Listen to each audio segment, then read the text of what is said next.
자, 그럼 본격적인 토크로 넘어가 볼 텐데요. 자, 혁수 앵커, 오늘 준비한 소식은 뭐니? 네, 코스피가 꼬리에 부스터를 달고 가파른 상승을 이어가면서 주식시장이 블랙홀처럼 모든 자금을 빨아들이고 있습니다. 그 중심엔 반도체주가 있는데요. 반도체 호재에 울고 웃는 현재 국내 주식시장. 하지만 최근 미국의 관세 압박이 다시 시작이 됐고요. 한편에선 2026년 정점론까지 거론되면서 투자자들을 불안하게 하고 있습니다. 이러다 반도체 랠리가 멈추면 코스피도 급락하지 않을까 걱정이 되기도 하는데 이런 여러분들의 걱정과 불안, 궁금증을 지금부터 이주앤머니에서 속 시원하게 파헤쳐보도록 하겠습니다. 아, 바로 이게 그 회복세를 멈추게 한 네. 그 뉴스였어요. 그럴 수도 있습니다. 네, 그래서 요즘 제가 더 이 경제 뉴스를 열심히 읽고 있는데 이번 주에 가장 주의 깊게 본 기사가 트럼프 대통령이 관세 전쟁 시즌 2에 돌입을 했다. 네. 그러면서 우리 반도체 기업에 관세 100%를 부과하겠다. 이런 말을 했대요. 아니 소장님. 근데 이게 현실적으로 가능한가요? 이분은 지금 게임하고 있는 것 같아요. 트럼프 대통령이 마음만 먹으면 못할 게 뭐가 있겠습니까? 뭐 우리가 여기서 실현 가능성이 있느냐 없느냐를 따지기에는 현실적으로 쉽지는 않겠죠. 근데 저는 이렇게 트럼프 대통령에게 외치고 싶습니다. 해볼 테면 해보세요라고 외치고 싶습니다. 보통 우리가 관세를 부과를 한다라는 것은 네. 생산자가 부과를 받는 게 아니고요. 소비자가 부과를 받습니다. 관세 부과를 하면 우리나라 기업인 삼성전자와 하이닉스가 관세를 부과하는 게 아니라 주 소비자가 누구죠? 미국의 빅테크 기업들입니다. 그렇죠. 미국의 빅테크 기업들이 100% 관세를 그들이 부과를 받게 되고요. 그들이 투자하는 금액이 100% 늘어나게 됩니다. 우리 삼성전자가 만들어내는 D램, SK하이닉스가 만들어내는 HBM은 지금 공급자들이 만들어내는 족족 팔리고 있습니다. 이런 가운데 있어서 트럼프 대통령이 미국의 반도체 산업을 키우기 위해서 관세를 부과한다라고 하는데 글쎄요, 과연 가능할까요? 다시 한번 외치겠습니다. 할 테면 해보라죠. 와, 그래도 지금 약간 좀 불안감이 가셨어요. 이번 반도체 관세 압박은 좀 맥락을 좀 보셔야 될 것 같아요. 이제 사실은 우리도 이제 미국과 한미 관세 협상을 타결하면서 미국에 예를 들어서 뭐 매년 200억 불 또 이제 한 10년에 걸쳐서 2천억 불 정도 투자한다 이런 어떤 협상을 맺었지 않습니까? 네. 근데 이제 대만과 미국도 그런 협상을 타결을 했어요. 근데 굉장히 많은 규모의 대미 투자를 이제 대만이 하기로 결정을 했거든요. 네. 그러면 그 수많은 미국 투자를 주로 누가 하게 되냐면 반도체, TSMC 등등등이 사실은 총대를 메고 미국에 투자하게 되는 거예요. 근데 미국 입장에서는 대만에게 관세를 압박함으로써 파운드리, 시스템 반도체를 미국에 투자하게 만드는 성과를 거뒀다 이렇게 볼 수가 있거든요. 반도체라는 하나의 생태계를 놓고 봤을 때 좋아, 반도체 설계, 엔비디아, 미국이 잘하지. 시스템 반도체, 파운드리, TSMC가 잘하는데 이제 네. 공장을 우리가 미국으로 옮겨오기로 했어. 자, 그럼 이제 나머지 반도체 생태계 중에서 미국이 없는 게 뭐야? 이거구나. 메모리. 그런데 메모리는 누가 잘해? 오직 한국. 야, 그러니까 러트릭 미 상무장관이 콕 집어서 메모리를 얘기했어요. 그러면서 메모리 반도체에 관해서 앞으로 미국으로 생산 시설을 이전하지 않으면 관세를 매기게 될 거야. 100%로 올릴 거야. 이런 얘기를 했단 말이에요. 그러니까 이 맥락 속에서 보면 미국이 반도체 생태계 전 부분을 다 미국으로 끌어내려고 하는 이른바 반도체 안보 전략과 반도체 노림수가 있는 거 아니냐. 우리가 이렇게 봐야 될 것 같아요. 그런데 사실 우리나라 회사도 그동안 미국에 투자를 많이 하고 공장도 짓겠다 이렇게 발표도 많이 했습니다. 네네. 그런데 우리가 지금 투자하고 짓겠다라고 한 공장은 메모리 공장이 아니었던 거예요. 그러니까 미국 입장에서는 그 규모가 문제가 아니라 메모리를 지어줘. 그래야 우리가 딱 구멍이나 요 마지막 퍼즐이 완성되는 거야. 이렇게 생각할 여지가 있어요. 그래서 이번에 미국이 이런 식으로 압박을 하는 그 진의를 우리가 빨리 캐치를 하고요. 네. 메모리 공장을 옮긴다라기보다는 기존에 하고 있던 패킹 공장이라든지 이런 것들을 조금 투자 규모를 늘리는 선에서 윈윈하는 협상을 타결할 수 있도록 좀 지혜가 필요한 국면으로 들어갔다. 이렇게 말씀을 좀 드릴 수가 있겠네요. 아니, 지난 주만 해도 TSMC가 역대급 실적을 발표하면서 사실 우리나라의 반도체 기업 주가도 막 수직 상승을 했었잖아요. 맞습니다. 근데 이 관세 리스크 영향 때문인지 반도체주가 지금 살짝 흔들리고 있거든요. 그렇다면 이걸 반도체 그 슈퍼 사이클이 끝났다고 봐야 되는 걸까요, 평론가님?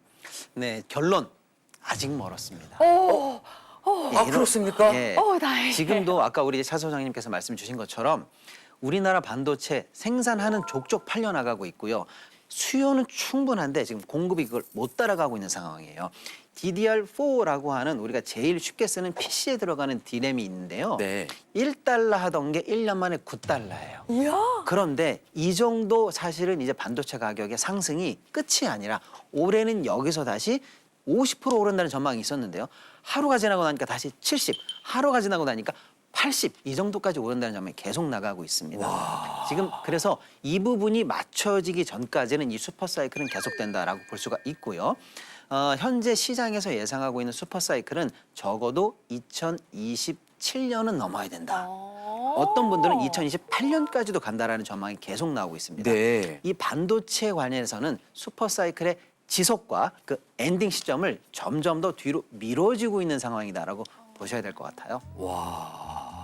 소장님께서도 앞으로도 이 반도체, 메모리 반도체에 대한 수요는 계속될 거다 동의하시나요? 몇 년도가 될지 모르지만 우리가 과잉 공급이 되는 것은 어쩔 수 없는 사실인 것 같아요.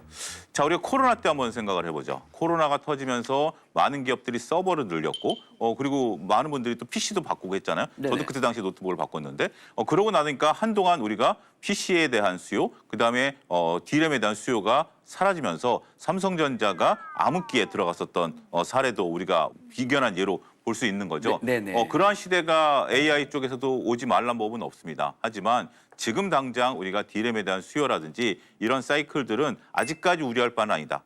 근데 이러한 우려가 나오는 것들에 대해서 저는 오히려 더 좋다라고 생각을 합니다.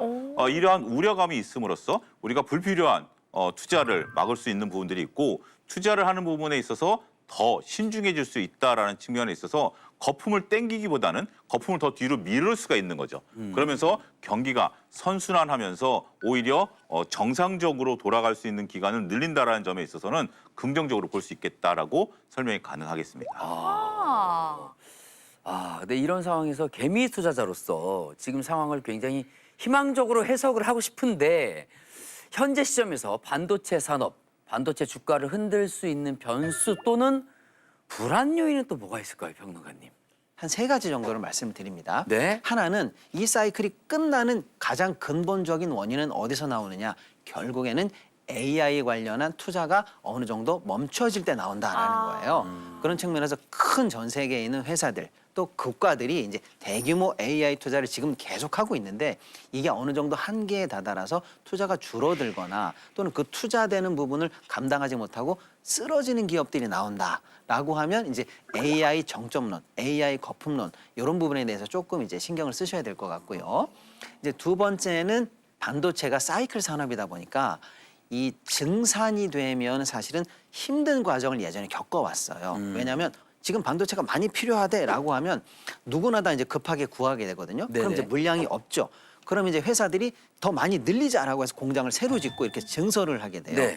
그런데 그렇게 해서 이제 물량을 막 늘어내려고 하는 중에 사실은 경기가 그 사이에 꺾이게 됩니다. 그리고 과잉 공급, 아까 과잉 공급이 말씀해 주신 되고 어마어마하게 재고가 남으니까 손실을 굉장히 많이 떠안게 되죠. 몇 년 전에 그래서 힘들었었잖아요. 맞습니다. 그러고 나서 한참 손실을 보고 나면 이제 경기가 다시 회복되면 이제 다시 재고가 팔리기 시작하면서 또 화랑으로 들어가는 이 사이클을 반복해 왔는데요. 이제 우리나라 업체들이 굉장히 스마트해졌어요. 오. 그래서 예전과는 좀 다른 질서 있는 증산이랄까요? 이런 계획이 들어갑니다. 지금 잘 팔린다. 무턱대고 지어. 이게 아니라 가격도 올리고 네. 물량도 무턱대고 늘리는 게 아니라 추후적인 사이클을 계산해 가면서 늘리는 방식으로 현재 대응하고 있기 때문에 증산이라든지 사이클 문제를 보시긴 보시되 우리나라 업체들이 현명하게 대응하고 있으니까 이런 부분과 맞물려서 한번 보시면 좋겠고요. 이제 세 번째로 보셔야 될 게 예를 들면 중국입니다. 제가 볼 때는요.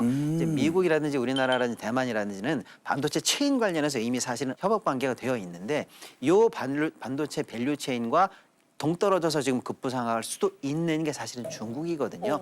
중국 정부의 막대한 지원 속에서 계속 반도체를 중국이 자생적으로 공급하려고 하는 노력을 계속하고 있어요.